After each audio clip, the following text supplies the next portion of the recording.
ایک شخص ایسا ہے جو عصر عاشور، جب تمام اصحاب انصار اور اہل بیت شہید ہو گئے اور سید الشہداء اس وقت خود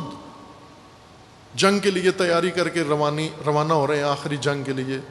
اس عالم میں چھوڑ کے چلا گیا ایک ٹرانسپورٹر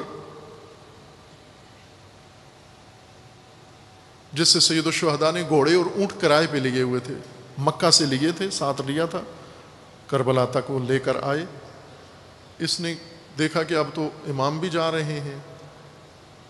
وہ میرا کرایہ ابھی تک ادا نہیں ہوا،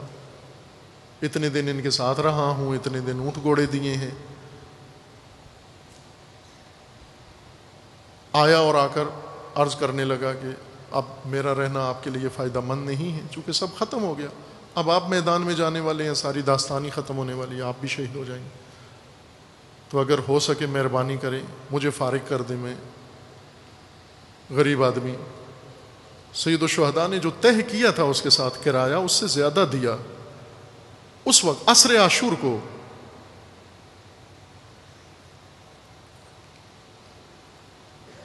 اس سے زیادہ طے شدہ مقدار سے زیادہ دیا اور راستہ بھی بتایا کہ محفوظ راستہ اس میدان سے نکلنے کا یہ ہے، اور ایسا ہی ہوا، پیسے لیے، اونٹ لیے، گھوڑے لیے، اور پیسے لے کر اسی محفوظ راستے سے نکل گیا، کربلا سے محفوظ نکل گیا۔ لیکن کربلا سے آگے جب پہنچا کسی اور علاقے کے اندر، وہاں راہزنوں نے اس کو پکڑ لیا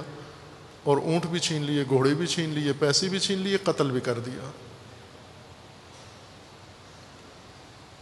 عصر عاشور تک حسین کے ساتھ تھا، لیکن مع الحسین نہیں تھا، قبیلہ حسین سے نہیں تھا، طبقہ حسینی سے نہیں تھا۔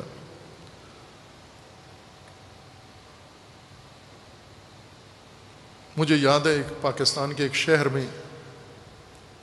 چند سال قبل جب قتل و غارت بہت عروج پر تھی، دھماکہ ہوا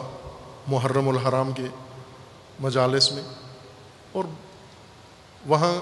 مختلف ذاکرین خطبہ پڑھنے والے تھے، ایک آدمی مقررہ وقت میں پڑھتا مختصر ٹائم کے لیے اور پھر وہ چلا جاتا اور دوسرا خطیب آ جاتا، اس طرح کے جیسے جلسہ کہتے ہیں آپ لوگ۔ اس میں ایک نامور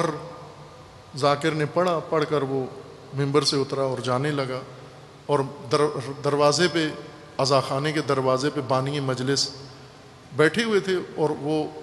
لے کر ان کو وہیں طے شدہ فیس ان کو وہاں دیتے اور وہاں رخصت کر دیتے، اور دوسرا ذاکر پڑھنے چلا جاتا۔ اسی طرح کا ایک ذاکر پڑھ کے دوسرے ذاکر کے لیے اناؤنسمنٹ ہوئی،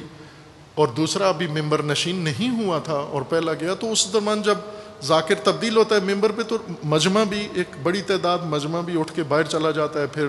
تھوڑی سی ہوا کھا کے پانی وغیرہ پی کے پاؤں سیدھے کر کے دوبارہ آ جاتے ہیں۔ اس طرح سے ایک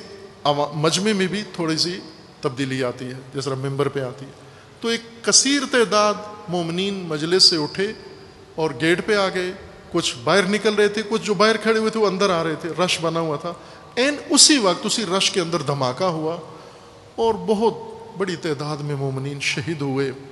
ٹکڑے ٹکڑے ہو گئے، بوٹیاں، خون ہر جگہ بکھرا ہوا، اور ان سے کہیں زیادہ زخمی تھے، تڑپ رہے تھے، لاشیں پڑی ہوئی ہیں، زخمی پڑے ہوئے ہیں، ایک آہو بکاؤ کوہرام ہے، شور و ویلا ہے۔ اور یہ جو ابھی پڑھنے جا رہا تھا، جس کی باری تھی، جس کی اناؤنسمنٹ ہوئی تھی کہ آپ آئیے پڑھیے، انہوں نے بانی کے پاس آئے اور بانی سے آ کر کہا کہ اب تو آگے ظاہر مجلس نہیں ہوگی، دھماکہ ہو گیا ہے، شہادتیں ہو گئی ہیں، اور مجھے آگے بھی مجلس پڑھنی ہے، تو میں تو اپنا ٹائم دے کے آ گیا تھا، اب یہ اللہ کی طرف سے ہو گیا، اس کو میرے اختیار میں نہیں تھا، کچھ کیا نہیں جا سکتا، تو آپ مہربانی کریں میری فیس دیں تاکہ مجھے آگے بھی مجلس پڑھنی ہے۔ یہ لوگوں کے سامنے وہیں پر لاشوں کے اوپر اس بانی مجلس نے روتے ہوئے، وہ رو رہے تھے سارے، چیخ رہے تھے سارے، مومنین کے خون سے سب کے رنگین تھے لباس، اسی حالت میں اس نے تھیلی نکالی، پیسہ نکالا، فیس دی، انہی لاشوں کے اوپر وہ فیس لے کے